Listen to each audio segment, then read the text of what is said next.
मैं विशाल अवस्थी। आज की कला चर्चा में बादामी गुफा के बारे में पढ़ेंगे। सबसे मेरा अनुरोध है कि सबसे पहले मेरा चैनल सब्सक्राइब कर लें। बादामी गुफा 6ठी शताब्दी की है। बादामी गुफा कर्नाटक राज्य के आईहोल नामक स्थान पर स्थित है। बादामी गुफा का प्राचीन नाम वातापी या वातपीपुरम है। बादामी में कुल 4 गुफाएं हैं, 3 ब्राह्मण धर्म से और 1 जैन धर्म से। बादामी गुफा की खोज स्टेला कैमरिस ने की थी और यहाँ के चित्रों को स्टेला कैमरिस ने शिव विवाह से संबंधित बताया था। बादामी गुफा शैव धर्म से संबंधित है। श्री खंडालावाला ने 1938 ईस्वी में अपनी पुस्तक इंडियन स्कल्पचर एंड पेंटिंग में बादामी गुफा का एक चित्र प्रकाशित किया था। बादामी गुफा के चित्रों की अनुकृतियाँ J.N. अहिवासी ने ललित कला अकादमी के आमंत्रण पर बनाया था। बादामी गुफा का निर्माण चालुक्य राजा पुलकेशी द्वितीय और मंगलेश के शासनकाल में हुआ है। मंगलेश के शासनकाल का लेख चौथी गुफा से प्राप्त होता है।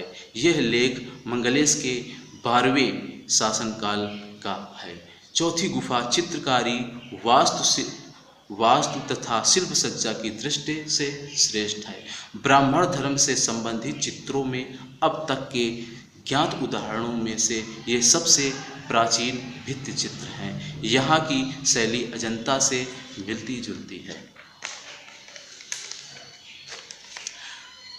शिव के तांडव का चित्र बादामी की पहली गुफा से प्राप्त हुआ है। जो शिव के तांडव का चित्र है वो बादामी की पहली गुफा से प्राप्त हुआ है। दूसरी गुफा नृत्य के लिए प्रसिद्ध है। जो बादामी की दूसरी गुफा है वो नृत्य के लिए जानी जाती है। बादामी की गुफा सीमापुर पर्वत श्रेणी में बनी है। बादामी की गुफा में सर्वाधिक चित्र भगवान शिव के हैं। यहाँ पर अब पहली और दूसरी गुफाओं में चित्र अच्छी अवस्था में प्राप्त हैं। यहाँ पर शिव पार्वती के अनेक प्रसंग चित्रित हैं। बादामी गुफा के चित्र प्रथम दृश्य में यह शिव विवाह पर आधारित है।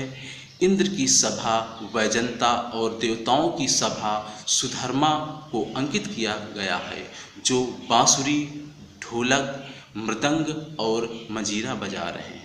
दूसरे दृश्य में क्या है? यह राजमहल के कक्ष का दृश्य है। इसमें राशि युगल अंकित है।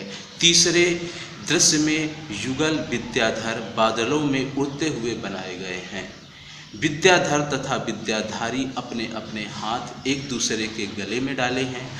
उनके सिर पर मुकुट है। चौथा दृश्य, इसमें अधिक सुंदर युगल आकृतियां हैं। विद्याधर कर्णकुंडल पहने हैं, जबकि विद्याधारी कान में कुंडल नहीं पहने हैं। विद्याधारी वीणा बजा रही है। पुरुष आकृति गहरे नीलिमाभियुक्त हरे वर्ण से और स्त्री आकृतियां गौर वर्ण से है। बादामी की चौथी गुफा से भगवान विष्णु की 2 मूर्तियां प्राप्त हुई हैं। एक अंतःसायी रूप में, दूसरी नरसिंह रूप में। यहाँ पर शिव की शिल्पाकृतियों में 9 जोड़े हाथ हैं, जिसे भरतनाट्यम के 80 मुद्राओं के बारे में जानकारी मिलती है। तीसरी गुफा वैष्णव धर्म से संबंधित मानी जाती है। बादामी में दासियों का समूह चित्र भी अंकित है। बादामी में विरहणी रमणी का चित्र भी अंकित है। यह चित्र भावोत्पन्ना के लिए जाना जाता है। बादामी गुफा के चित्रों की विशेषताओं के बारे में अब हम चर्चा करेंगे।